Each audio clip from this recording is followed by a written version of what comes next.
How you going, people? Man, it just... Look, both cases are sad, but this is ridiculous on the disparity of the payouts for two different incidents where police were wrong. So, if y'all remember Ryan Whitaker, or they'll say his name here in a minute, he's in his house playing video games. The cops knock on the door. They don't announce police. He doesn't hear them. And he comes to the door with a gun because he doesn't know what's going on. He is a father sitting at home, minding his own business, not committing crimes, not doing drugs, not on parole, not a criminal. And he gets shot and killed, and they give him $3 million. How you doing? Whoa! Put your hands! In May, the 40-year-old father was shot by Phoenix police. This cop shot him. Even though his hands were up, he laid his gun down. He got on his knees saying, "I'm no threat." And the cop still pulled his gun and filled him full of holes and killed him in his own freaking house. And he gets $3 million. His family gets $3 million for killing him. Oh, but he's white, by the way. I didn't know if you caught that.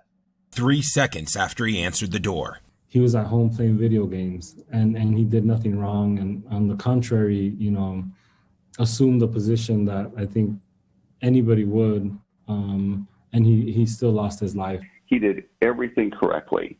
He was an upstanding young man, did everything right. Council members Carlos Garcia and Sal DeCiccio almost never agree on issues involving police. Ryan Whitaker's death was different. This has been a tragedy all the way around. It's so sad. That family, after suffering the loss of their loved one, literally had to hit the streets. Sister Katie Baeza has been leading the push for accountability. So now I'm on to the county attorney's office to find out when someone is going to be held accountable, back to the Phoenix police chief on when are these officers going to be fired. Ain't nobody going to be fired. And the officers ain't going to be held accountable because it's open season on pesky citizens. Now, in the opposite state, remember, $3 million settlement, a father, at home, not committing a crime, not under the influence of drugs, not in possession of drugs, not doing anything wrong, shot and killed, $3 million. Now, let's take a look at George Floyd, a black man, out committing crimes, passing fraudulent checks, tried to get away, in possession of drugs, had 3 or 4 different types of drugs, methamphetamine, marijuana, and fentanyl in his system.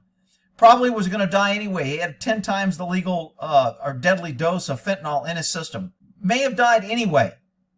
He's committing crimes. Police try to arrest him, and he dies during the arrest, and his family gets $27 million.